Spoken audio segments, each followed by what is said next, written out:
Okay, we're back. I think that's just my computer not refreshing itself. Hit that go live button, baby. Right, it says we're live. So let's flip over to this and I shall read out the following. Oh, that's my voice just disappears right on time.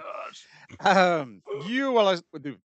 You are listening to Let's Go, the weekly anime podcast about weekly anime from Dynamite in the Brain and Secret of the Sailor Madness. So come along and hang with the Let's Go gang. It's Dwayne. Oh, It's Niall. how are you? And it's me, Brian. And on this episode, we are covering the anime that aired the week of I thought I'd pasted this in, it has disappeared, the 7th to the Spooky. 13th of August, 2022, starting with a couple of exceptions to that treatise. And we are talking Spriggan, episode 6, The Forgotten Kingdom. I remembered it.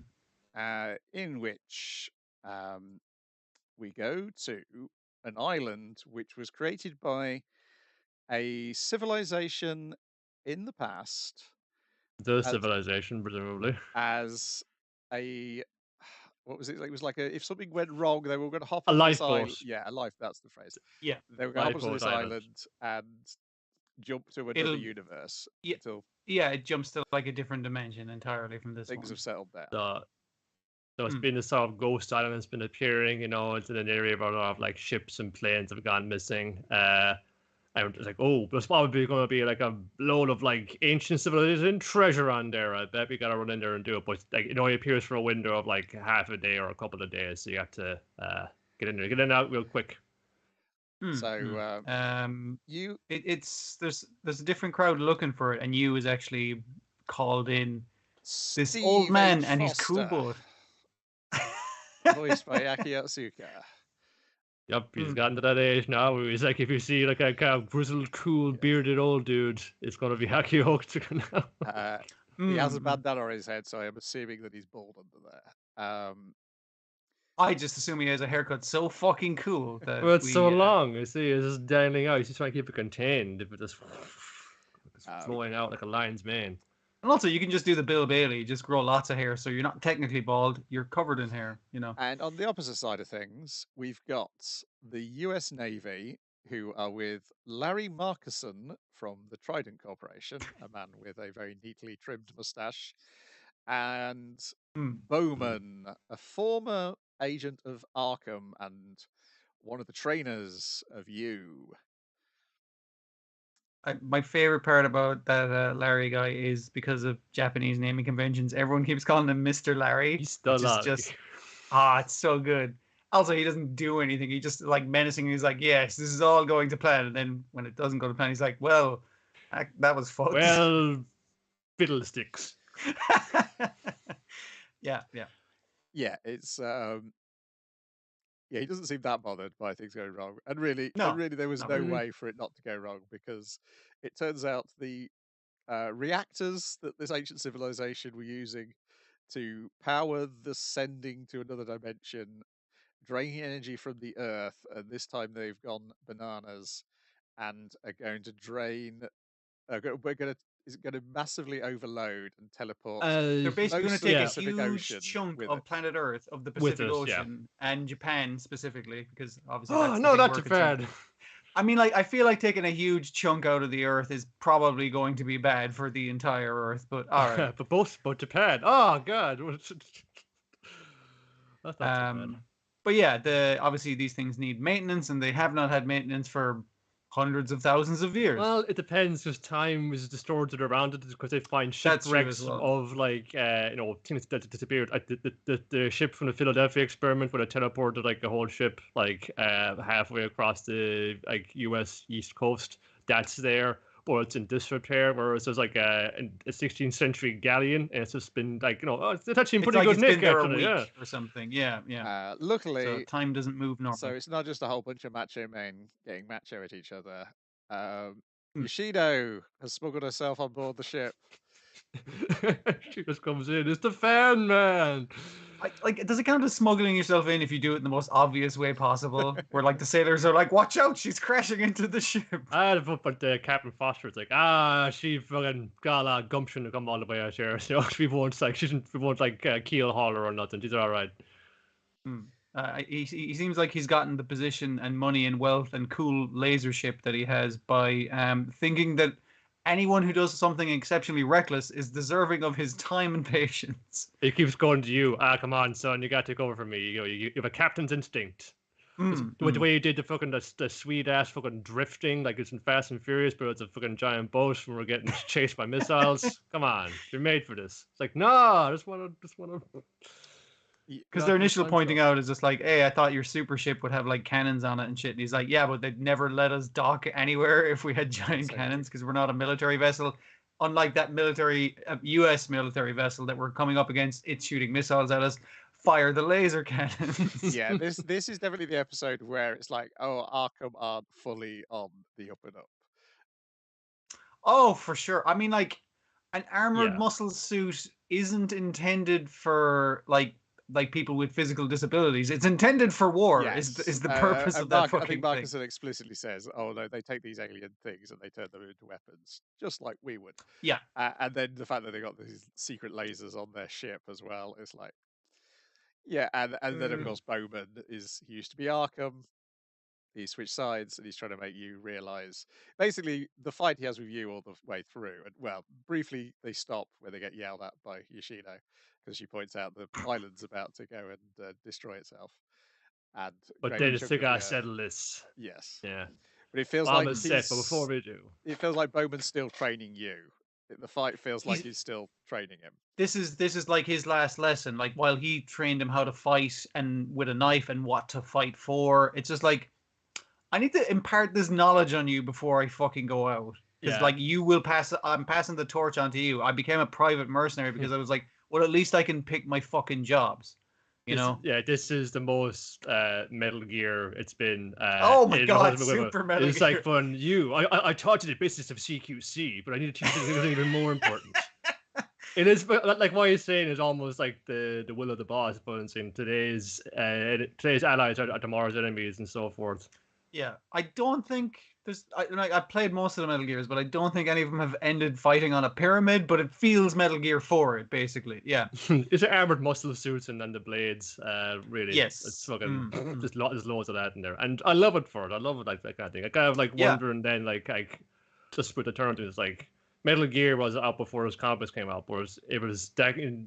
The kind of Moby K as Metal Gear Solid that came later on, but like after this comic. So I'm kind of wondering like how much of it was actually in there. You'd be surprised. I wouldn't be that surprised because of the amount of psychics and enhanced humans and whatnot that show up in Metal Gear, basically. That or they're drinking the same water from somewhere. Yeah, that's true. Watching the same sci-fi. Yeah.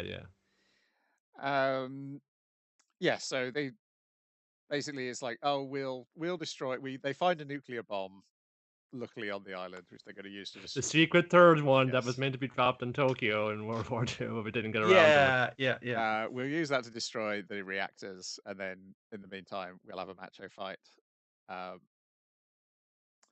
the death. And yeah, Bowman's got this ability where he briefly hypnotizes you. Seeing two of him. Doppelganger. It's pretty good because it's clear it's not a teleport because you're looking at him and talking to him, and then all of a sudden he's at the same time behind you. Not he's moved from one place to the other. He's in both places at the same time for like a second, basically. You think it is some kind of artifact? No, it's actually it's ninja shit. It's just like he didn't move. He moved like his presence, his like. He kept his killing instinct in. Here, over there, which is why you kind of like. So I just need to attack the one that I can't feel anything from. It's like you got me. Okay, yeah, that's the one you should attack. The one that you don't feel is about to kill you, because that's the one that's going to kill you. Yeah, it is like. It is like a big set piece. Is that sweet? This fucking knife fight up this pyramid. As they're in the both of them were under one muscle suits, so you get obviously it's going to be the CG models of fun, So and again they're pretty good. It's getting to choreograph as fine, so you can go with it. I think I like the scrunched up old man face and CG than I do the handsome you face as the thing. I don't know. There's more appeal to it. But then when it's really on, then it just goes to full. We're going full animation for this. But it's going to be like fun, absolutely fun, lush. Because this is the last part of the OVA of this OVA series. We're going to fucking just like pour everything into the last stretch of it. It's like it's sweet.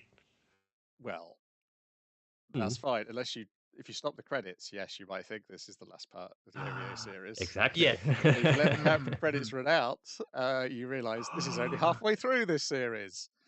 Yeah. I do just like a little more to adapt, and sort of probably get like another stretch like this out of it, I think, which I'm fine with. It'll just do it the same way as this because it really works for it. It's not. It isn't just like it's a format that you get the whole story out now, and that's like makes it satisfying. But it's just the tradition, I suppose, it's drawing on is just the perfect fit for this kind of material. So it's genius. Yeah. So you're set up for the next. I'm very fond of it. Can you tell? The setup for the next batch of episodes is that there is another teenage murder machine. Who has a number rather than a name, which suggests, based on the other things as well, there's a bunch of these teenage murder machines. But specifically, so and then he's sent to school as well, the same school that Yu's going to, and he's got a note to kill number 43. Yu is apparently number 43 of this organization called Cosmos, which I can't remember if they've mentioned Cosmos yet. Cosmos. I don't think they have. They haven't. No. Again, that's an element they brought into the film. It's the kind of red eye thing, and we goes like this kill crazy thing. Which is I thought it was going to be, is this the dude like from that unit Bowman was, but you can't actually you can completely different thing altogether. I'm not sure he's even aware, or maybe perhaps he was, of his history, because you just have his file right there, so I assume all that's in there where his origins are. And so that's where we leave it. We've got our cliffhanger and eagerly await the next batch of episodes whenever they might. So good. I really love it. I'm wondering now, can I wedge a little bit of it into Hell on Myself now before? Because I want to get this out there. I think it's really sweet. Yeah. I think you're right, Brian. It was a good choice to include your one in it, so it wasn't all macho posturing all the time. Because it'd be a lot of that otherwise, and to have one female voice of reason to go like, guys, fucking cut it out. We got bigger fish. Again, but that seems to be her like in the third part. That was her function as well. Then also she gets to focus on this thing. It's like fun saying, "Okay, focus on getting us out of here, but I get this treasure." she does also steal a bunch of gold in this. Yeah, that's that. So it did work out for her. It's great. Yeah.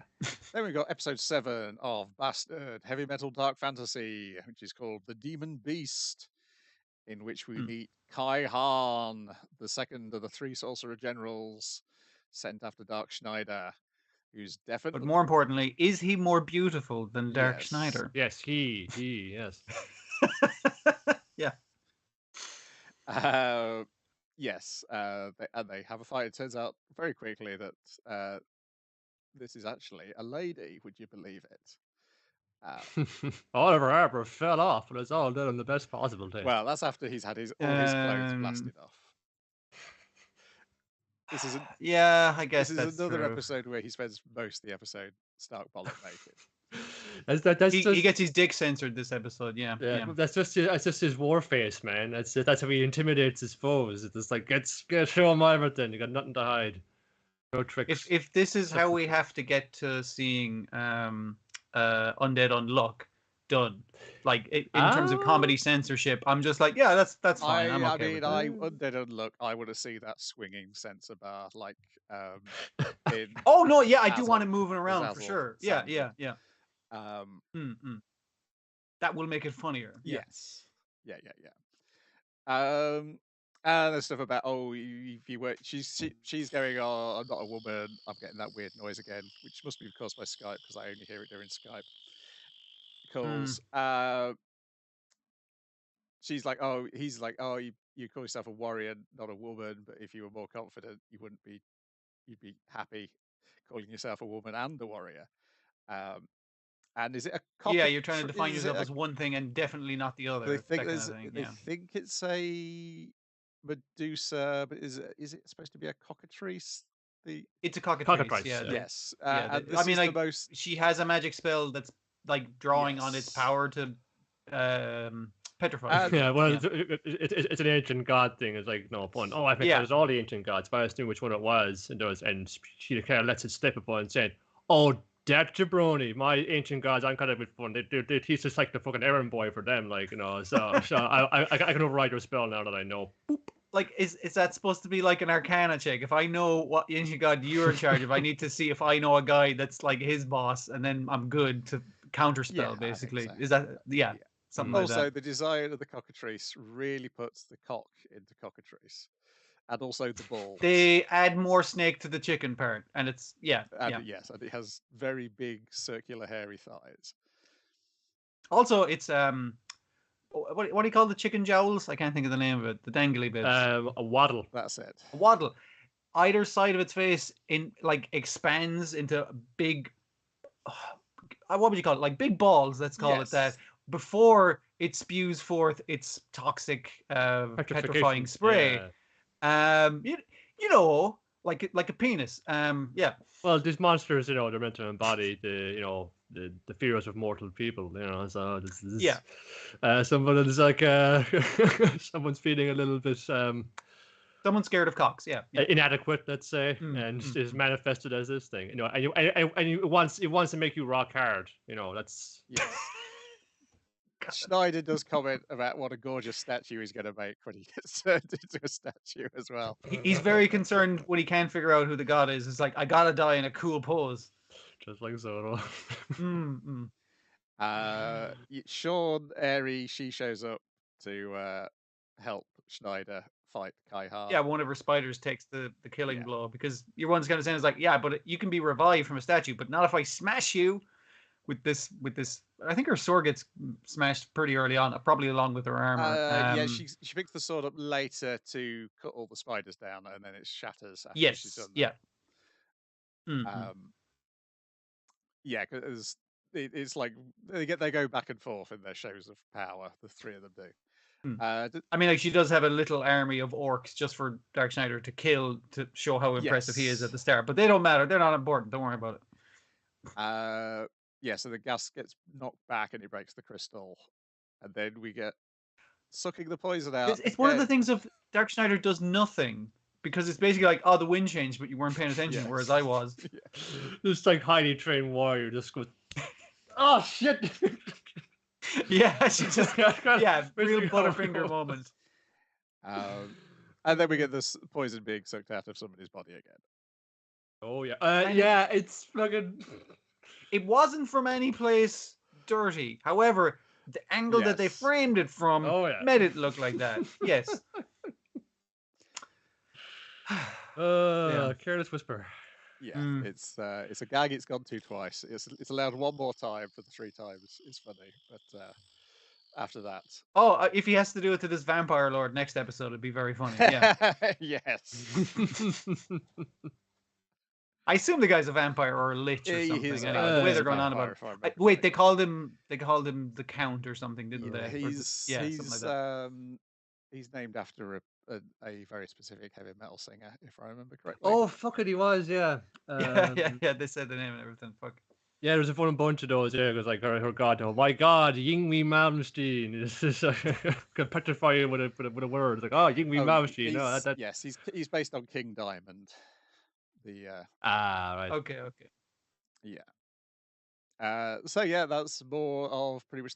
We get a little bit more clue about Lars, that he was a swordsman before he was turned into a. Because he recognizes her sword style, which is the basis of all swordsmanship, kind of thing. Yes. Yeah. Is Ragnar running out of juice? So it's like, he's a little child Lucian now. We're behind enemy lines. This makes it complicated. Probably should have helped out with the battle back in Metallic Cannon, but it's okay. The ninjas are here. He's got his armor with him, so he got to turn the spikes on. Okay, now I'm ready to fight. That's good, because honestly, like any spiked armor is like, how are you going to sit down in the chair, bud? Come on, you're just gonna cause a mess of everything. But they're retractable, so I was like, that's clever. This has happened once at least, so we had to sign around it. And it's Dark Schneider's exceptional desire to do laundry that causes him to change back to Lucy, which is pretty funny. Yeah, they've been on the road for a little while, so maybe just feels a little. I mean, he can magic new clothes, but it's the process that he enjoys. Yeah. No, it's just the smell of the laundry, on the line. It's calming. You gotta have that summer. Then into this week's anime, we've got Fuuto PI episode 2. Beware of T. The culprit is right here. I assume Beware of T is the current story it's telling. Is the current arc? Yeah. Seemingly. In which we must go in search of witches. And we get a bit more of an idea of the dynamic between our two detectives. One is emotional to the point of it's a problem. Obscures his judgment. Yes. Yeah. Yeah. He's the hothead, and the other guy is the nerd, I guess. He's analytical, but to the extent he doesn't recognize things. He has to look up what ma means. Everyone saying, "Stop acting like my ma, will you?" Everyone saying, what is this ma? It is a colloquialism for that people call their mothers. I understand.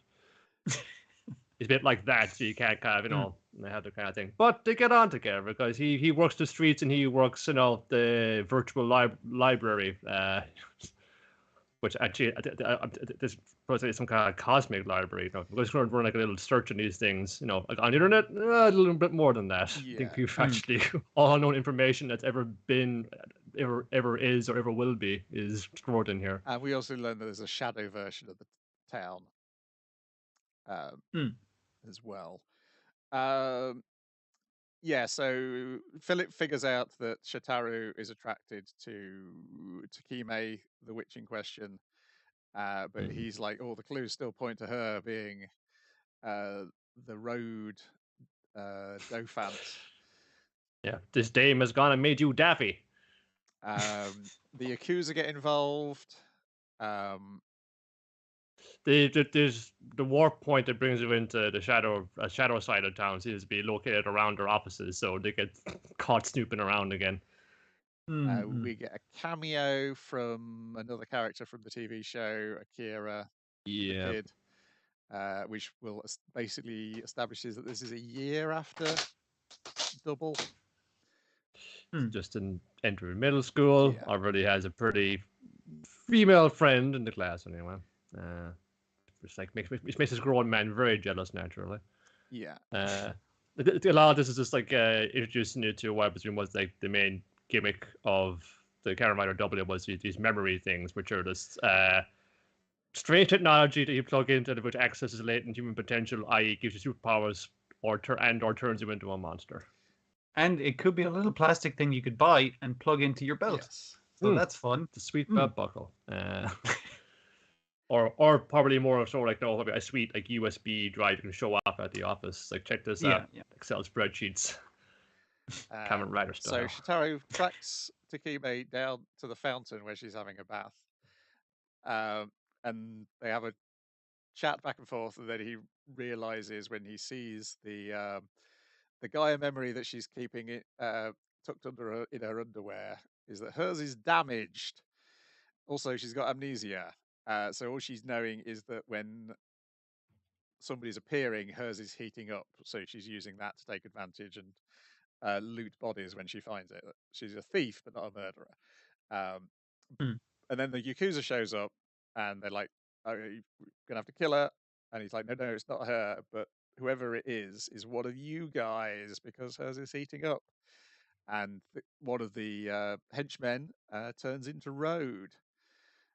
Shitaru's like, "You got to run to the detective agency, tell them everything. I'm going to try and hold this off without my ability to turn into a Kamen Rider." But luckily, I always protect my clients. Philip shows up in the company tank and runs over Road. Which they keep, they have the hidden vehicle garage under the train tracks. Got a sweet ramp you can go down into it. It's nice. That's where it's come from. And it's time to turn into Kamen Rider Double. So we get an extended sequence of them transforming, and everybody applauds because it's great seeing this again, but in really good animation. Yeah.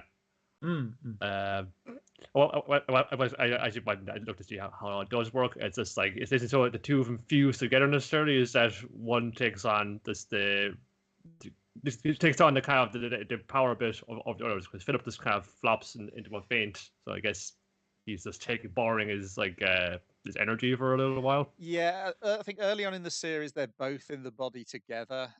I've not seen the entire series, so I don't know if that changes down the line. I'm excited to see the other combinations too, because there's like red and yellow one. There's so the white and another one, but I think they did a couple of sticks inside the inside pocket of the jacket there as well. So I'm going to do as well, or maybe the other handsome dude who appears to be what's her face's husband. Handsome man. He's too handsome to not be a Kamen Rider. He's Kamen Rider Axel. There you go. I think he combines with his own motorcycle. Rad. Who do you feel most close to? Not your wife, your motorbike. These are memories that are quite faded now. I should probably go back and see if anybody's done a better fan translation than the one I was watching. In the meantime, and then so basically the memories of making people become cannibals, because Tsukime also says she's hungry, but so does the guy who turns into Road. And then after the credits, we get a short with Mick, who's also from the series, and I believe the voice of Mick here in the anime, I think he's the only character who's got the same voice as he had in the show so far. I think it's whoever was doing the monster noises, because Mick used to turn into a Dofant himself in the show. He was the Smilodon Dofant. Okay. He would turn into a giant cat man. As a good one or a bad one? As a bad one. He was on the bad guy's side. Ooh, bad cat. I believe he turns face at the end of the series. But you were saying that was the same with Philip, because he was like the kid of the bad guys. Yeah, I think he's like he's turned face right from the start. Yeah, I think it's. Oh, okay, fair enough. I think he's the thing of the things they were saying they wanted to match the original Kamen Rider is Kamen Rider had to have been in the enemy organization and then turn, fight against the enemy organization. So in the original, they tried to turn him into a robot soldier for them, a cyborg soldier for them, and he rebels and he has to fight all the other cyborg soldiers they send after him. So in this case, he's rebelling against his family. And using their own power against them as well. Yes. So Mick gets his little shot, and I believe he will eventually show up in the main series as well. From what I've seen of and pics of the comic, he appears to be one of the main characters. Flying kicks are on the way. Do not panic. Because you could not get past episode 2 without giving us a little something of that. I think so. It had that like big action opening to go like, no, we're gonna have fucking some kicking and punching. It's gonna be pretty sweet.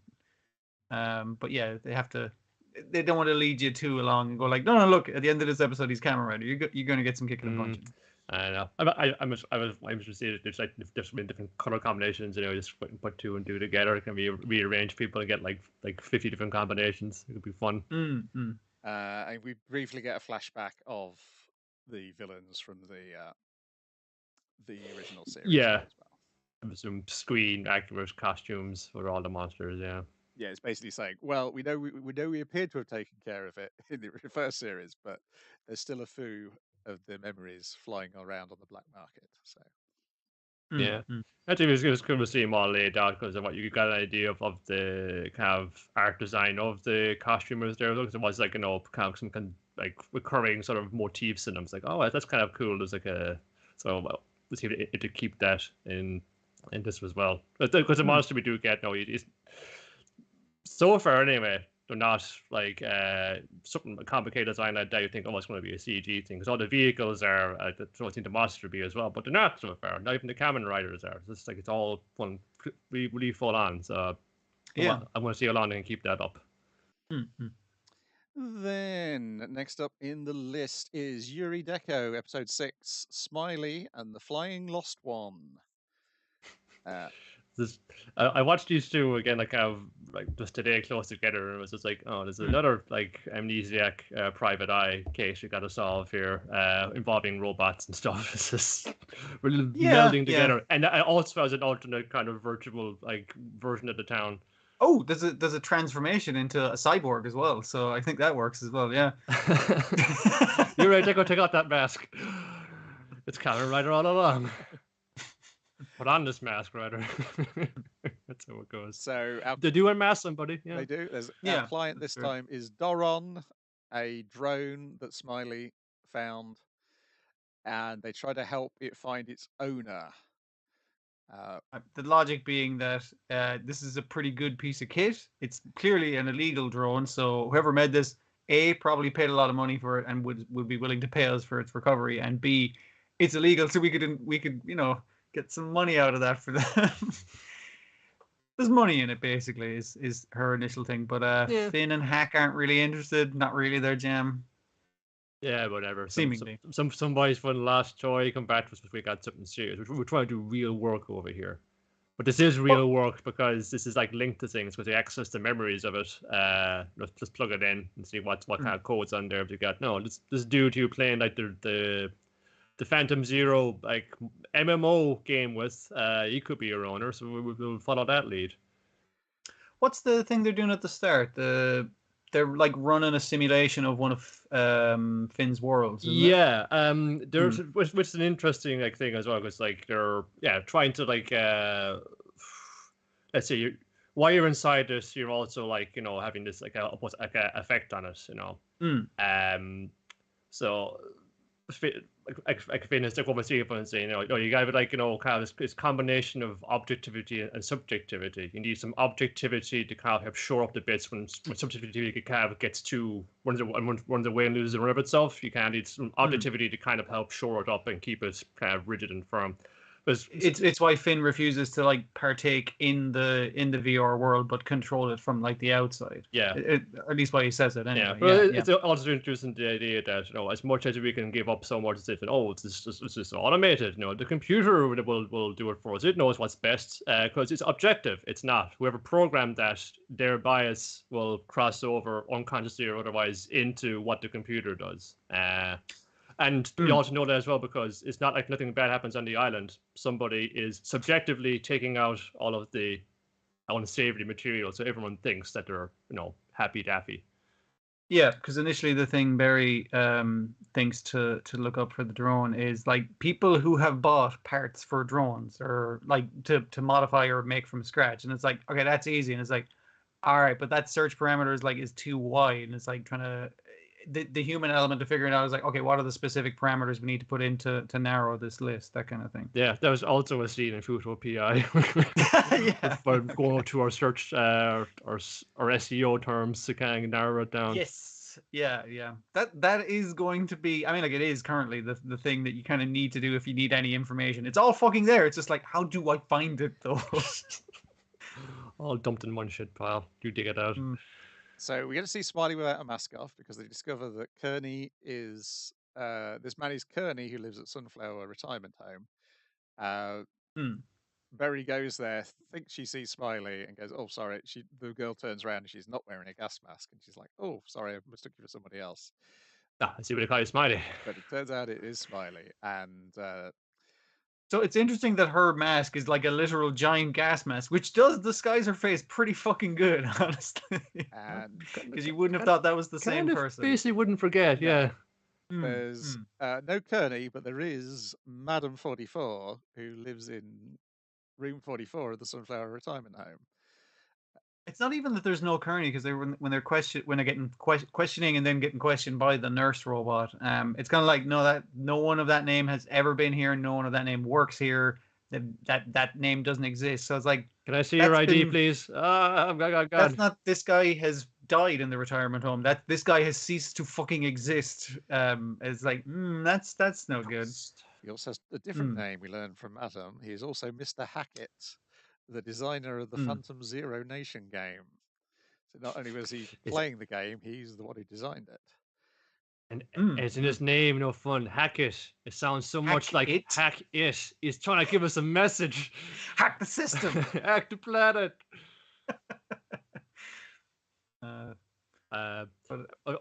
Cool bit, I guess I caught by security drones, so they can't jump out the window because this drone from Doran, the drone, he's illegal, so we get one. Oh, that's an illegal fucking individual. We gotta apprehend it. He was a fun character actually. I really liked his thing. I was like, oh wait, I'm illegal. Oh my god, I didn't know. Like he's no memory, but he's kind of panicking. It's like, wait, I'm not supposed to be a thing. Yeah, don't know how I feel about that. Yeah, he's like a kind of like, no, I can't remember ever being here, but I saw on my way around like the gardens of the retirement home to evade the drones. And thankfully as well, like Madame 44 was like, going, oh, the old days, when I was with that man, I could be whatever I wanted. I could be like a princess or a witch or a magical girl at that. Much like this, actually, just lies back into her bed, and then when initially when they see her sitting in bed, and I was just like, okay, she is real, and there's nothing fake about her. But then, like, her hospice bed turns into a fucking cyborg fucking thing to run around it. I was like, okay, I don't fucking know what's what no more. But this is rad as shit. She also says you can turn into anything she wants, not just a robot. Yeah.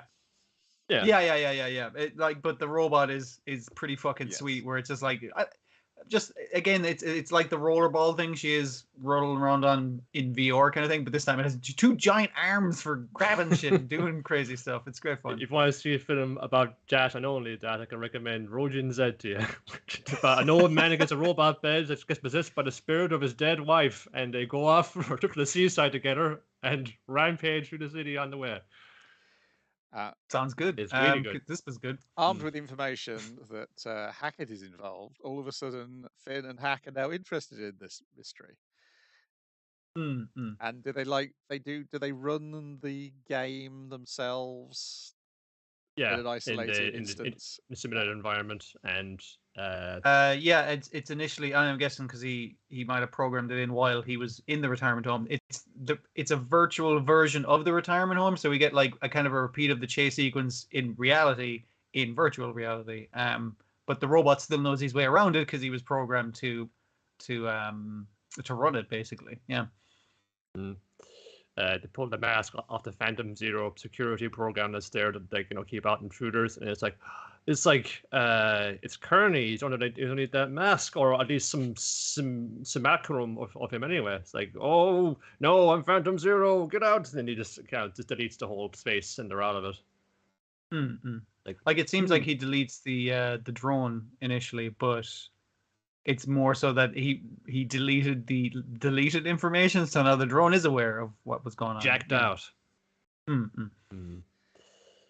it's a enough one. Oh, it's like he could be like, maybe he's out there somewhere, but say no, we'll go and tell this to Madame 44, and he's up on the graveyard bit of the retirement home, and there's his gravestone right there with a hologram. He's been dead for 10 years. So yeah, they pull off the mask, and it's old man Kearney all the time, but he was already dead. Or is he? Or is he? Because the more concerning thing is like this motherfucker got erased from the records, that's bad. But it's the standard thing of there's no crime on here, especially if we delete all instances of crime. And there was a revolution that seemed to fail that him and Madame 44 were involved in. So sure, technically, like Hack and Barry are also dead, but we're running around getting up to capers and japes. And then, meanwhile, the adults discuss what have we learned from this episode right at the end. And as you say, because we didn't get paid, so surely this is bad. It's like no, we got good information out of this one. And also, have you noticed how the word "hack it" sounds like "hack it"? Hack it, of course. So hack it. Hack it. Hack it. Finn thinks the drone deliberately came to them as a message from him, which I guess how would it ensure that it was found by? I mean, like if because it was in the junkyard, so if if her granny, because it seems to be her actual granny, it's not just a term of endearment, said, "Oh, I got a niece who hangs around the junkyard," and he's like, "Perfect. I'll leave my fucking drone in the junkyard to be found by the granddaughter in case of my untimely demise." Like, maybe, yes. it could be potentially, but yeah. Well, there's a lot being made of fun. Like, Barry, you've got this one thing for poking your nose in other people's business. Yes, but that's a lot of people but I point mean that out. that as a positive. Because it's coming from the right place and everything. You want to know it's in, but it's because it's coming from a place of love and place of care, and yeah, that's what you kind of need. You know, someone who actually gives enough of a shit to look a little closer at things. To be fair, Hank does point out to Finn that he sounds paranoid about the things that he's saying here at the end. So not all of them are going full bore into a conspiracy theory off the back of this drone appearing. But something still smells, though. It does, yes. Just with the nature of the hyperspace virtual reality, where things are just obfuscated and weird and can be made to look one way or the other. There's definitely something of interest, but the leap to think, oh, this drone somehow got here deliberately is a bit of a stretch based on what they learned in this episode. Well, then there wouldn't be a film. But no, it's the character-like thinking they're more important than perhaps they are. But yeah, and it, like it said, it might have been to deliver a message to the madam or something like that. It mightn't have been any big thing, but we're kind of discovering other things related to it and around it. It could have been anybody. This Finn feels like, it was fate or deliberate because I was a student of virtual architecture of Kearney's, so it must be. This is clearly specifically for me. I guess if the detective club was already set up before he died, then it's viable as a thing, because it wouldn't necessarily be Smiley who found it. It's like if someone finds this, they're likely to bring it to the detective club. They're likely to stick their nose in it and discover the other stuff related. Yeah, exactly. Then we got Uncle from Another World, episode 4. You helped me through tough times. In which we continue the theme of all three of our main characters being glorious fuck-ups. Yep. This time with the focus very much on Fujimiya at the start of it. They're still watching the memories from the school days, and it kind of shows her in a more positive light, because not only did she bully the nephew, but also she bullied the nephew's bullies. Yes. As the biggest kid in the class. Apex bully. Yeah, because they're laughing at him reading a light novel, the other kids, and they're like, "Oh, is this a dirty book?" And she's like, "Oh, you think that's a dirty book? Oh, I'll fucking tell you what a dirty book is." The other kids are like, "Whoa, okay." This zooms in on his face of like him completely smitten with her at this point. So it's you saved me. It's the mean version of her that he's attracted to. It's not the version she thinks he should be attracted to. The mean version of her was kind to him as a child, as well as mean to him as a child. So to be fair, like, if I came into my stuff, we're gonna go up into yours and check it out. I sent you a sexy photo. Oh, because the uncle got him coffee for his birthday, because I don't know what young people like these days. Is it Sega? Is it not Sega? Coffee. Okay, fine. Sega make coffee machines. Here's a picture of me when I was hot in middle school, and like I'm wearing a bikini, and he's like, "How do I delete this?" Because a middle schooler in a bikini looking hot on my phone, that's not good. Yes. That's bad. Her brain is just as broken as the other two. It's the idea of like proof that I wasn't. You need to send him a picture of you in a bikini now, and even then that would be a little weird, but it wouldn't be any kind of crime, is what you've just done. So yeah. Which then so then he's gone off to buy more coffee. He goes to buy coffee like several times throughout this episode. I think he's got a problem. Uncle points out that was it like a more enticing piece of content was an advert for some coffee than the photo that you sent him. Sick burn. Yeah. How does he end up spilling the coffee? He just I don't know, just fun. Like, it's when she mentions that maybe I should take a photo of myself in a bikini now and send it to him. And then that's when he drops the coffee, and then he's frightened that it's going to land on her, so he freezes and her scald her kind of thing. The coffee. Yeah. So he freezes her and the coffee solid instead, which is better. Let me melt you out of there. Yeah. Let me melt you out of there. Hell's fire, come to me and destroy my... No, that's too much. Nice. How about a warm towel? It's gonna get all those wet things. You go have a sexy shower while I go play some more Guardian Heroes. Well, he specifically says, I'm going to leave because that would be weird if I stayed in here while you're going to get naked. I will leave some of his clothes outside so you can change into something dry. So, you know, that'll all work out. Yeah. The uncle and his nephew, if anything, they are gentlemen. They're stupid, but they are gentlemen. Yeah, we've got a system. You know, we know it's like, you know, they don't quite hang a sock on the door. We do have a system of flags and semaphores, you know, to indicate levels. Very complicated system. Threat levels in the apartment. The uncle says earlier that it's like I can't send text messages or receive text because she wants to send him some number or something like that. It's like, no, this phone is just so I can take photos and flip it out and look really cool. So yeah, it's the system of flags, and then the spirits telling him what position the flag is in is the system they've worked out. Yes, because the landlord told them they couldn't send smoke signals. Yeah, it's a fire hazard, so you can't do that in the balcony, lads. Come on. He takes the opportunity, though. He's back with the coffee, and it's like, well, I'm just wearing nothing but like the fun shirt right now. He goes like, oh my god, I'm so sorry, yes. And you know that whole situation. Producer go boo boo baka, all that kind of crap. But yeah, she's kind of like, the uncle said he was going to leave for like an hour or two, so this is my opportunity. I'm gonna sit beside him on his bed, just wearing one of his shirts, and kind of. Her first thought though is maybe I should just let him see me naked. Have him accidentally walking on me. Yeah, and then when he accidentally walks in, it immediately is no longer in her mind that was a good plan. Yeah, that's true. Because it goes too much too soon. Goes into a panic, and then he's apologizing. He runs to his room, and he's like, "Oh, it's terrible. I've seen my friend half naked." And then she's like, "Well, what if I thought it was flattering that you'd seen me half naked?"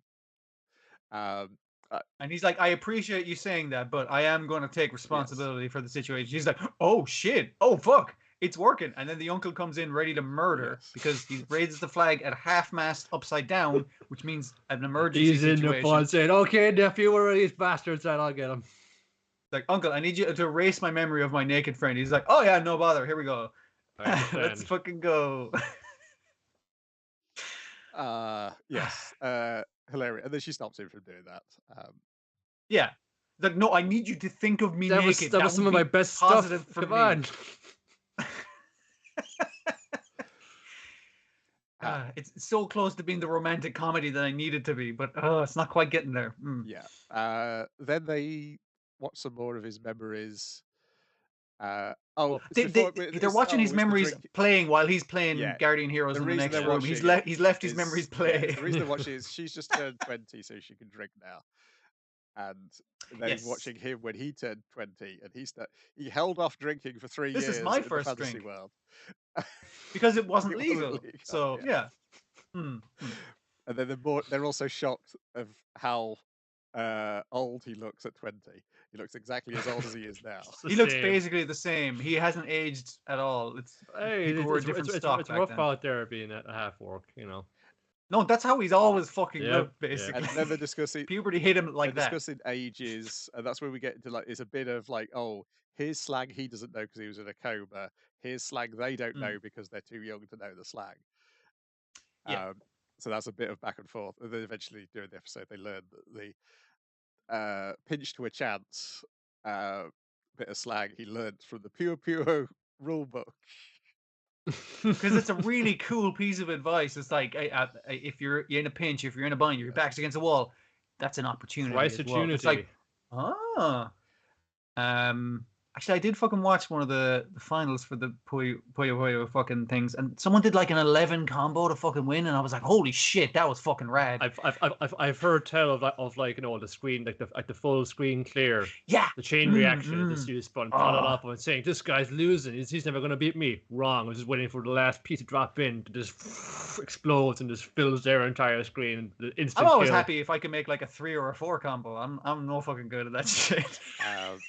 But yeah, the uncle's deep sage wisdom is in the guidebook for the video game. They distract him by giving him burning rages because they think it's about to fucking good distraction. I mean, like he's gonna be just watching that intro over and over, like I would. Yeah, I haven't got the right joypad for it though. He doesn't have the right fucking. Sure, but get to the good part. Yes. It's you and that chick keeps following you around again, and she's like coming up to you. It's fucking like, it's like some kind of festival eve, and she's like on the phone saying, "Hey, what are you doing here? I thought you fucking left town already, you big dummy." Yeah, everyone in town is turning to look at her because she's wearing the big gorgeous dress and all that kind of stuff. Yeah. The nephew also has to explain to his would-be girlfriend that the stalker is the elf. It's not my uncle. Despite appearances, it's the elf who is the stalker in this situation. Yeah, she's chasing him. Don't ask me why, but that's the situation we find ourselves in. Yeah, still can't read it. Yeah, it's like, you've always been.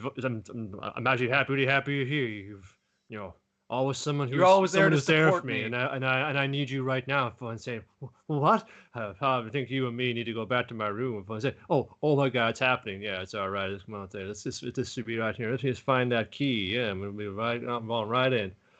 Oh, it's that guy. I'm fucking shivering.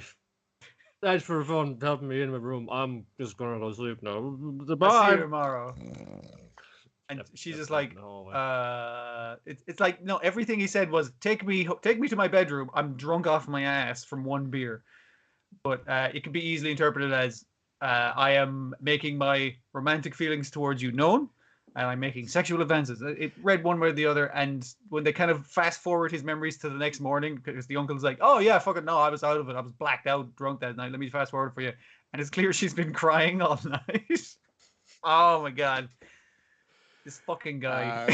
And then Fujimiya gets the uncle drunk, and then they end up flying. One shoe high. Yeah. Again, it would be a very beautiful romantic scene if not for the fact that either of their hands are being held by a very drunk uncle as they're spinning wildly through the night sky. As everybody's lights turning on at the noise they're making. All the dogs barking in the neighborhood. Yeah. It's great. It's so. I was like, the way it leads up to the walking to I was like, what is the punchline going to be? Because it's not obvious what the punchline is going to be. When the punchline hits, it's very well done. Works. Yeah. It's a. I figured it fun. This is my first time drinking. Fun. Oh well, you're going to find out pretty quickly whether this is something you're going to be good at or not, and he's not good at it. He's good at. He never got good at it. That's the thing. He's good at momentarily holding it all together until the point he can't hold it together. That's good when you're drunk. If you can make it all the way to your bed, like it's just like, yeah, you're good. That's grand. That's all you need, compass, really. There's always some kind of instinct that guides you home. No matter how wasted you are, you'll get back somehow. And that is, you probably just have good friends who put you into a taxi. Yeah. Then we got I'm KODAMA Kawashiri, Last Supper, in which she heats herself with a fan heater and then realizes the series is about to end, so she quickly eats the last meal of the series. But it's just something profound, man. What would you have for your last meal? Well, I want to have this, but you got some sushi. You got some water and miso soup, and you got to have a beer with that. And with the beer, you got some kind of fried chicken and shit like that. And you need a bit of a dessert now after that because you want something sweet in the middle of it. But then you're still hungry, so you got a little more sushi, and then it's just like, but there's no limit then where last supper can be, which means your last supper is right now, man. It's already started. You gotta fucking live. You just keep eating till you die. That's what it is, baby. You just may as well fucking fun. Eat that chocolate bar, fun. Down that beer. It's happening right now, man. Wake up. These are parting words or dying message. Do you remember episode 6? Also, in the opposite way from like she's trying to heat herself on the fan like she's a rotisserie chicken. And I feel the opposite way, like, because it's too hot right now. So I'm just trying to cool myself down with a fan by moving what direction it's facing me at any given time to try and cool me off on all fucking sides. So I get it. Yeah. Chimimo, episode 6, Hell Matter and a Joyful Hell. Talking of hell, that sounds back again. Oh, it's gone now. Hell Matter, yes. So Mr. Hell has ordered some Hell Matter from Hell. Hell Matter is the little black scribble of a cloud that appears over cartoon characters' heads when they're angry. Yeah. But this one collects it all together in order to make hell on earth, basically. Yeah. Yes. And so we go through the episode of all the sisters having problems which cause them to produce this hell matter above their heads, which gets sucked away. It's funny because he's like my evil Chimimo spirits. Like, go and gather the hellish thoughts of the denizens of Earth, and it's just like, okay, follow those 3 girls around. Gotcha, boss, no problem. The thing is, though, this isn't like really heavy stuff. Like, oh man, my dog died. Oh Jesus Christ, I lost my job. No. It's just like those little fucking annoying things that really stick with you and might keep you awake at night. When Hazuki is racking those up. She dropped her phone in the toilet twice. No, that's one big one. A second time, that's huge, man. New phone in the toilet. Go out there, I'm just heading down to the shops. Doesn't matter what I wear. Run into the old friend from school. Find out from him this little awkward conversation. You didn't get invited to your class reunion, and you use this weird nickname only you and the rest of the girls gave him. It's like, yeah, she's really feeding into that Hellmatter, all right, yeah. Fucking Utsumi, can't wait to go home and watch the fucking MMA fight and learn to go. And then the fucking trained headline is just fucking like stunning victory for Kawashiri-san. It's like, oh, for fuck's sake! She was looking forward to it all fucking day. What's the younger one got? She's got a pimple before photo day. That's a very common. Just like she's like showing something on her phone. I was just we get the link for that and gets the weird suggestion and say, no, I wasn't looking at any of that. It's just the phone. It's just the phone doing that. No, it's real. It's because when you're showing it to your friend, it's just like, nah, it's just being weird, but it's autocorrect, man. Just little things like that, There's small annoyances that build up to one hell on earth. And then they confront Mr. Hell about why the Chimimo's been following them around all the time. Because they notice. You can't not notice. They're very loud about it. And then he starts generating hell matter. Because they're like being berated by the sisters is like, obviously that doesn't feel great. And then they're kind of shitty to him. They point out that he's balding in the back, and he's like, and then that completes the hell matter, and it forms a portal which sucks him up, and he's dragged to hell. That's the first half. End of segment. Yes. And then segment 2 was just kind of like the reverse of that. It's like everything goes well. I got a report off on Hell Senpai. I gotta have it in by the end of the week. It goes hard. Let's just watch what we do. Like, me, burn the town down. Yeah, we should do that. Me. Yeah. It's simple, effective. Let's get out there and do it. But he can't do it because everyone's having too much of a good day. Well, also he can't do it because Wings is the guy who breathes fire. Fire for some reason, which we'll learn at the end. So. Okay, well, part of the idea, we'll find some other hells to do. It's like, let's mess up these pancakes. We'll put some hot sauce in there. Fun saying, oh my god, everyone come in here. Oh my god, wow, what happened? Double yolk in the egg. That's fucking. These are gonna be great. That's gonna make it even more rich. Oh, this is excellent. Yeah. Everything's going well. Bay's chalk ice cream. Yeah. They're the expensive ones from downtown. These are magnums, not chalk ices. Yes. Like this is. These are exclusive, limited fucking edition, basically.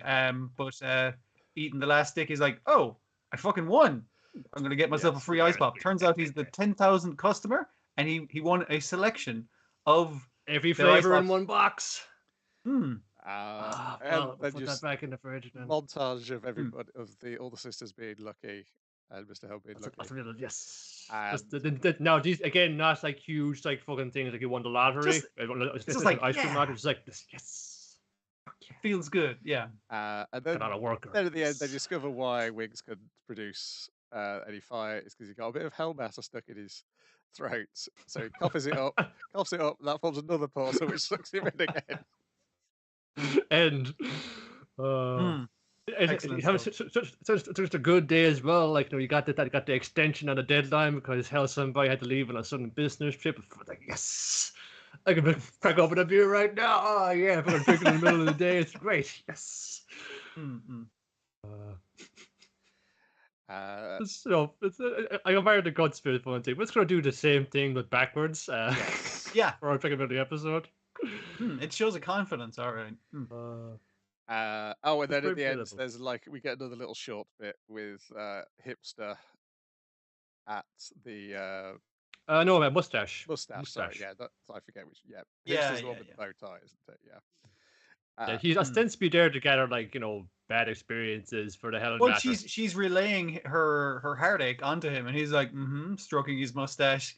I mean, I guess he's nursing his whiskey as well, but he's not really drinking it or anything. He's just listening. Keep him coming. Yeah, I'm here. Keep him coming. But she feels better from doing it, so it can't cancel it out.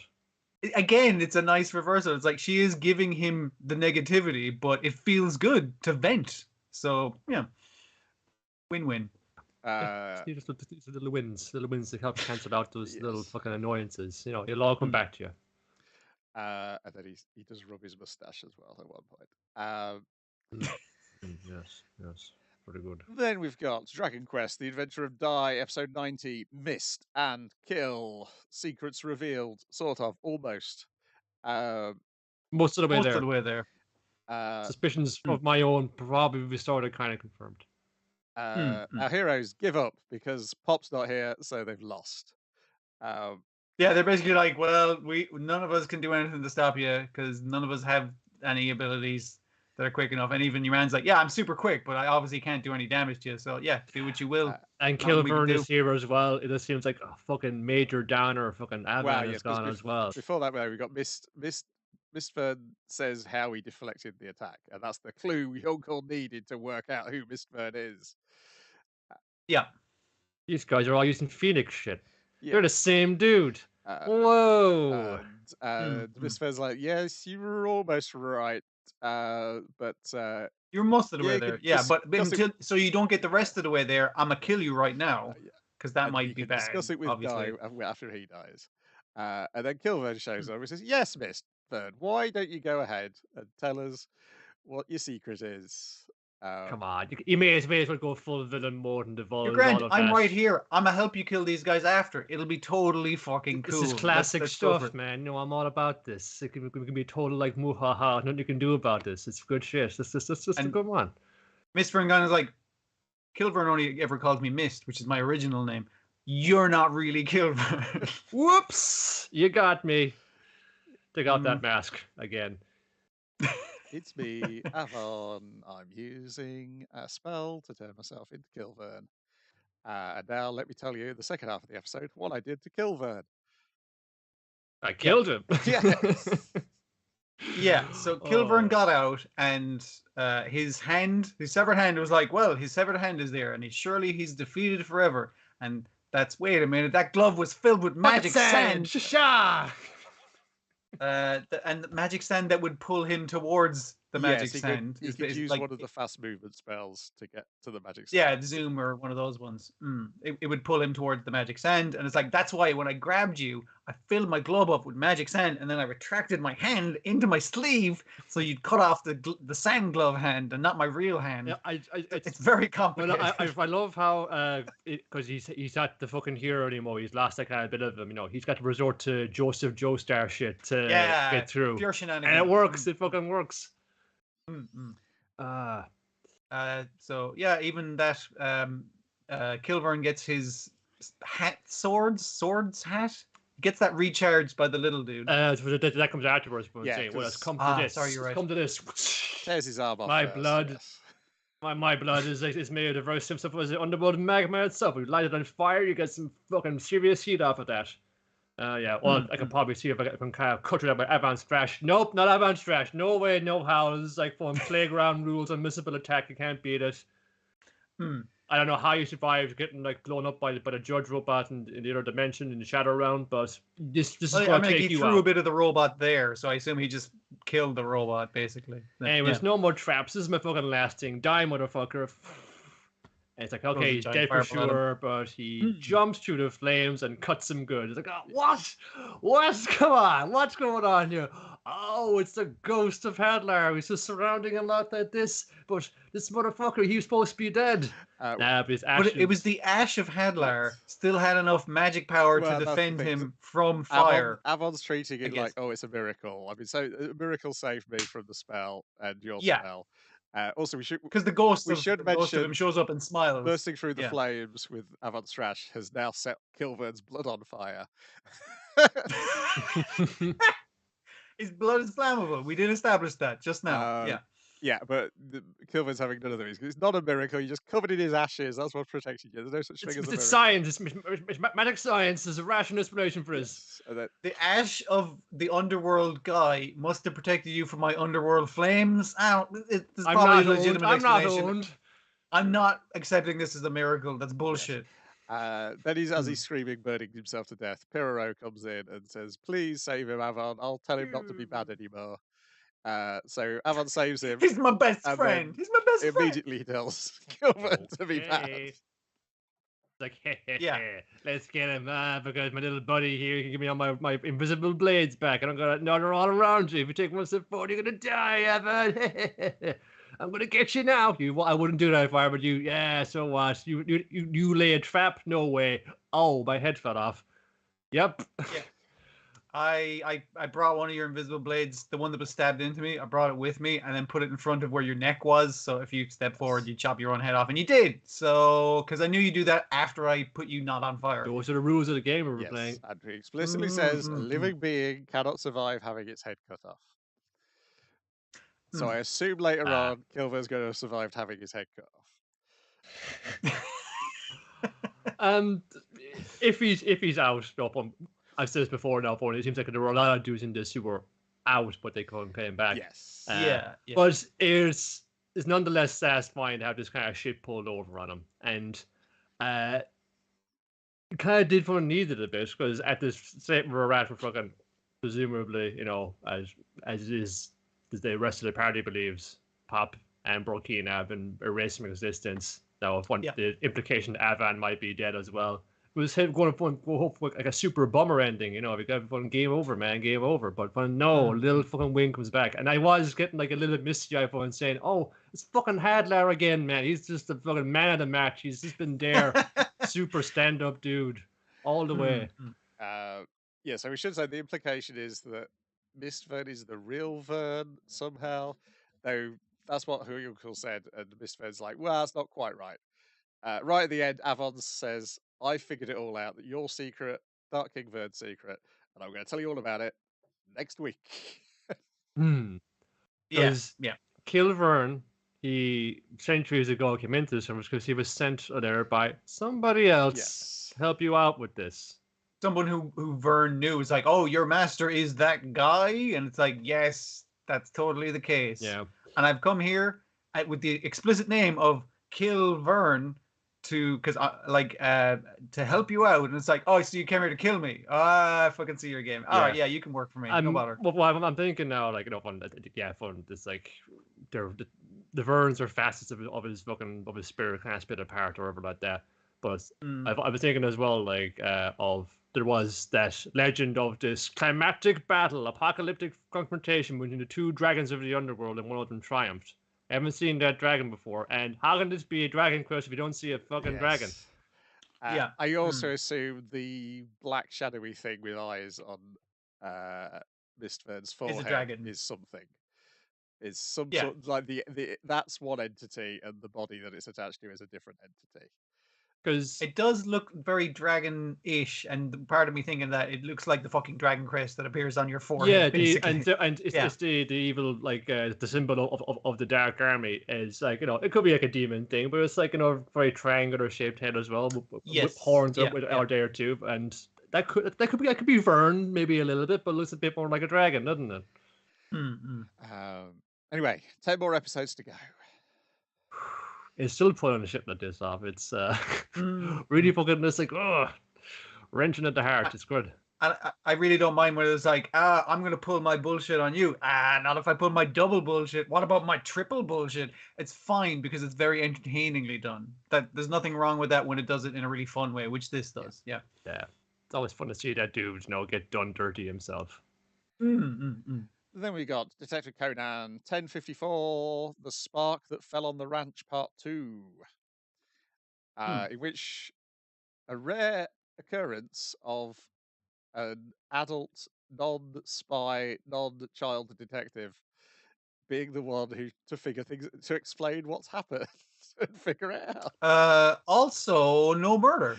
No murder indeed. So, the Zero's associate, his junior, is the one who correctly puts everything together, and I think this is the way it went. It's like, I don't know, it's probably dumb writing Conan and Zero, but like, no, that's what I would have said as well. Yeah, I think you have it nail on the head there. Very refreshing because it happens so rarely that a different. He's a fucking detective. He should be able to figure shit out sometimes. Like, come on, give him this one, and he did. He got and this one. What they figured out is that the older brother, who's the one who's dead in the basement, who committed suicide, had found a meteor. An expert had come to evaluate it, and then swapped it with a fake.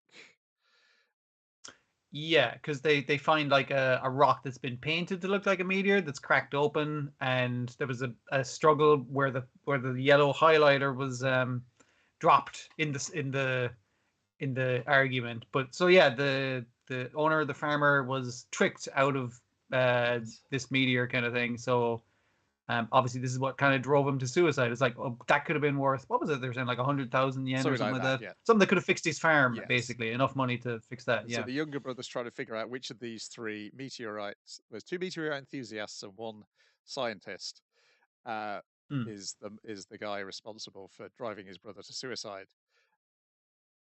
And even when they point out, it's just like the kind of kid, because I was thinking like the kid, I was like, if I put a scam on a farmer and I heard they found another meteor at the farm, I'd be like, nah, I'm not going to do that. But a con man would be like, I suckered him once before, I can sucker him again, is what a con man would think. So no, he would return to the scene of the crime. And so Conan passes messages on to I, who passes it on to the younger brother. They use the light to try and find the leftover highlighter. They do 2 fun. You can do it at home, make and do fucking things. How to make your own blacklight using sellotape and markers. Cool. Which is fun. And the other one was the light lantern, from milk mixed in. Yeah, milk mixed into the water to make a lantern. And I was just like, that's really fun. I love the make and do ones. But then they have to stop the younger brother once he's figured out who it is from blowing the guy up with the dynamite he's strapped around the trees, which they do by Ruby throwing another phone into a bucket, which I guess she'd brought with her. No, she did bring the bucket with her. I was like, because they explained to him over the 2-way badge radio, the younger farmer brother. This is like, hey, the police are totally on their way, and they faked it to make it look like the police are on the way. By just turning the lights on, the fat kid hitting the light switch is like, yeah, so you can see we're out of the basement now. And they give him basically, it's like, okay, we've made you a black light, so you can see one of these guys on the bottom of their hiking boots. I guess they're wearing the same boots. How many people have multiple pairs of hiking boots, I guess? He's going to have the highlighter on the bottom of his boot, whichever the guy is who caused your brother, who tricked your brother and caused him to commit suicide. So then you'll know. And he's like, also, we need this bucket full of water. And it's like, oh, okay, you're not explaining that part, but okay, fair enough. And the bucket full of water bit is, as soon as you figure it out, she's going to bump into you and knock your phone into the bucket of water, which he is proficient at doing. Yeah, and then the con man is revealed. It's the guy proclaiming to be a expert, because he wouldn't. It's the guy with the big beard. It's a big fake beard. Fake beard, and because Conan realized he wasn't an expert, because an expert would not have brought a magnet on a piece of string with him. Like the 2 enthusiasts. Because it would have damaged the magneticness of the meteor. And also, he did mention, how's your older brother? And even though he said earlier, I've never been to that farm before, it's like, well, how the fuck did you know it was his brother and that it was his older brother? And how did you fucking know anyone from this area when you said you didn't earlier? I like the touch. So he had the touch of the angry guy from the previous episode being the one to hold down the culprit and force him to go to the police station. Love the touch of, it's like, well, I can't blow you up because the detonator was my phone, but I can beat the shit out of you because I was a junior champion boxer. Was the rough guy from earlier was like, I'm a retired professional kickboxer, so that is not going to make any difference. That was a fun twist. Everyone's so good at fighting in this world. It's great. So yeah, he's going to force the con man to go. He's like, you go to the police station and confess everything, and I'm going to with you to make sure you do it. And then they let everybody out. But as they're leaving, there's the other end of the communicator badges gets dropped down into the cellar, and Zero hears it, and the door slams shut before you can get out the cellar, and then he has the shit beaten out of him by Ruby. I mean, it was a shadowy figure with long hair and glasses. That could have been anyone. It's specifically her, though. Yes. And then she's like, "Oh, I'm so sorry. The door slammed shut, and you fell down the stairs." It's like, and you hit your head. And he's like, did I fucking imagine that? But then the little girl notices that she has something in her back pocket. I don't know, maybe a shogi tile. Yes. I'm just going to fucking guess. Yeah, it is. I mean, I assume she's not the murderer, because why would you wander around with a piece of evidence pointing towards you as a murderer if you My have it? thinking is that it seems very dumb. It's like, yes, one piece of evidence that will link me to this fucking crime. I'll keep it on me at all times. I'm thinking that that's something she's concerned about, so she's keeping that one piece of evidence to solve it herself. That's my assume as well. That would be more logical to like if I was a murderer, I would dispose of the evidence that linked me to a crime. Yes, so just saying. Yeah, because they were like, oh, because the missing person is who she probably is the bodyguard known as Asaka, and there was the clue was like Asaka Rum or Rum Asaka. That briefly made them think it was she was Rum, but then they realized it's an anagram of Karasuma, the guy who we now know is the head of the Black Organization. Now, how he is the head, because he would have to be 120 years old if he is the head. If only he had a kind of drug that would turn him into a child every now and again. Yeah. So Asaka was the bodyguard of Amanda Hughes, and Amanda Hughes and Koji Hanada were both found dead in the same place or in similar situations. We've seen Ruby have a flashback to Koji, where possibly she was killing him, but possibly not. Possibly finding the body, maybe. Yeah. And again, her being a bodyguard makes more sense. If she can kick the shit out of Zero, a guy known to be good at kicking ass. Yes, and obviously Asaka is in the name she's currently using as well. Yeah. So yeah, I think it points to her being Asaka rather than necessarily being Rum, but she could be Rum as well. Yeah, there might be didn't feel like there was much pointing towards that here. So I don't know how much longer. I know the reveal is coming up. I do know that back in the manga they know who Rum is. So. Oh please God! Edging closer to the end of this comic, it will eventually end. Oh, I suppose I was getting on One Piece's case for this, but it's like, yeah, this has been sticking this along for how many years? Come on. Like, I enjoy the mad fucking twists, and everyone's got code names, and child turning into drugs of this entire fucking thing, and it's mad and fun, and we're gonna have a longer plot where we're investigating a different fucking crime at the same time. But for this madness to become like a cultural institution because it's been fucking going so long is the really crazy part to me. Yeah, and the fact that it. I think you mentioned in the interview that he's got all the plot involving what's the family name? The family, the shogi player, the FBI agent. Yeah, because that's constantly linked in. Dad. Yeah. So that's all plotted out. That's all on 3 pages of his notebook, apparently. That all. So. Only 3. And I guess that's part of it, because really Conan is not directly involved apart from that one time being poisoned. That's dragged him into it. It's not like he's been pulled in from the outside, basically. He wasn't deliberately. He's the detective who's come to solve this crime that isn't to do with him. Yeah, which is normally what he does otherwise. But this bit is the bit he's involved in the chaos because he's taken the drug. And he's harboring one of the scientists involved with the drug, and all that jazz. He's been dragged further into it, but yes, he's still essentially the outside detective trying to restore order to chaos. Whereas I guess the family were as well, but they were dragged into it much earlier due to multiple family they're members much more in the thick of it than involved him. in espionage. So there you go. I mean, it can't be much longer. Everything's pulling together. At least that's what it feels like. Everything's pulling together now. It does, but I can still see it going on. Years. I mean, that's still. I mean, well, I did just like the shock waves from that will like just upend everything that they knew or thought they knew, and then they got to try and pick up all of those threads. Yes, but unlike One Piece, he hasn't written the ending yet, so there you go. Then we've got Shine On, Bakumatsu Bad Boys, Episode 6, Rage, The Crooked, Shirakawaya. Terrible mispronunciation. So many syllables in a row with an A in that. Try go Shirakawaya. It's Shirakawa place or Shirakawa family kind of thing. But it doesn't matter because Ichiban bullshit. I said you're off the case. I need your badge and your sword. You can't fire me. I quit. We're halfway through the series, and everything goes wrong this episode.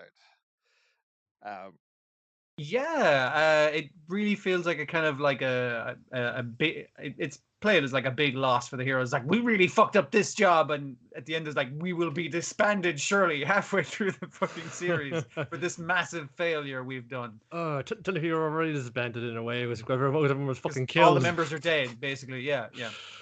Oh man. If I had a boss, he'd have my ass for this.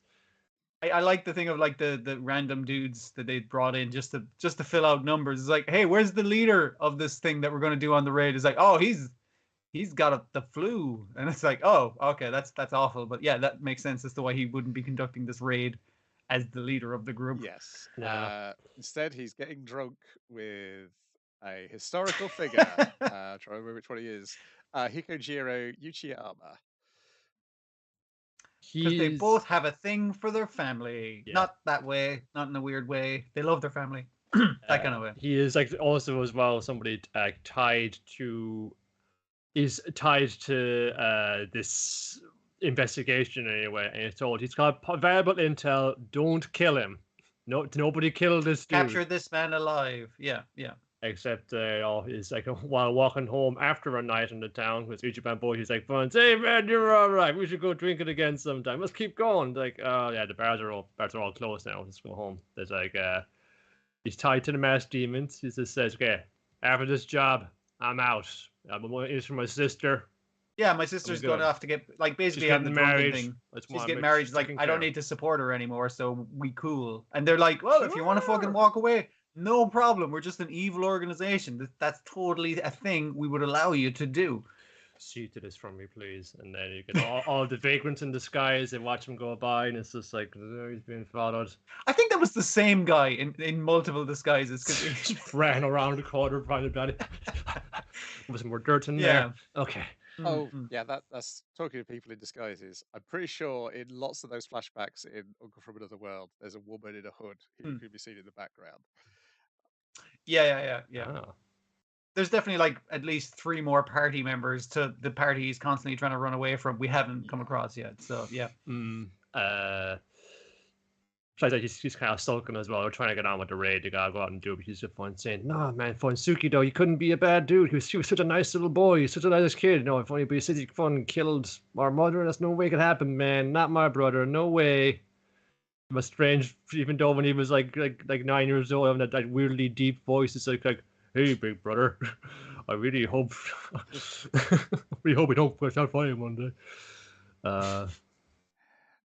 So yes, Uchiyama Hikojiro was indeed assassinated in 1864.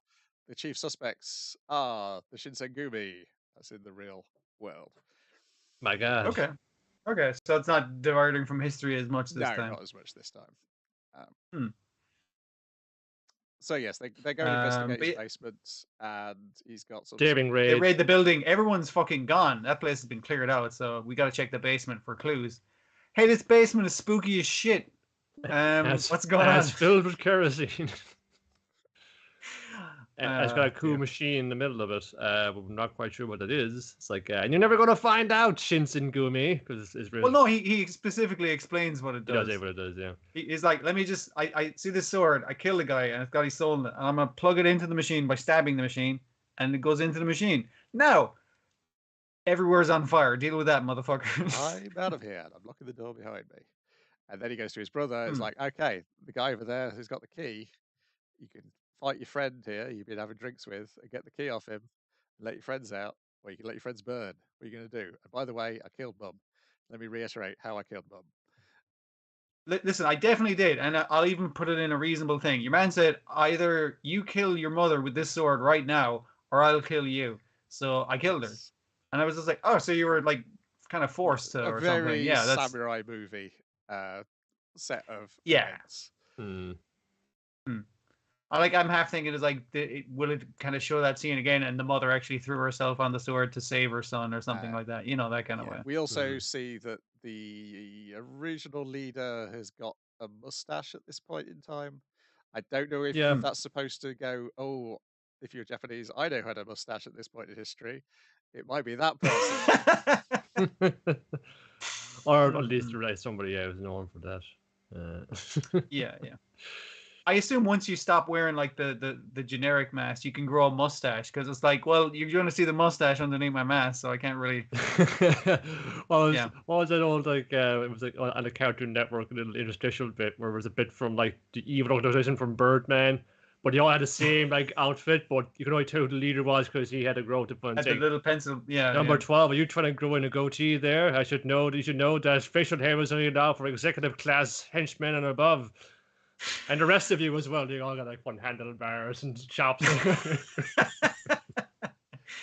We're supposed to be a faceless organization here, damn it. Yeah. I like when they hear that your boy's up top is the guy in charge is like, what's he doing here? He's going to be disciplined. While they're about to burn to death. And it's like, he's the only guy who can get us out of the situation. There's an iron door above us we can't break. It's no, we do this by the book.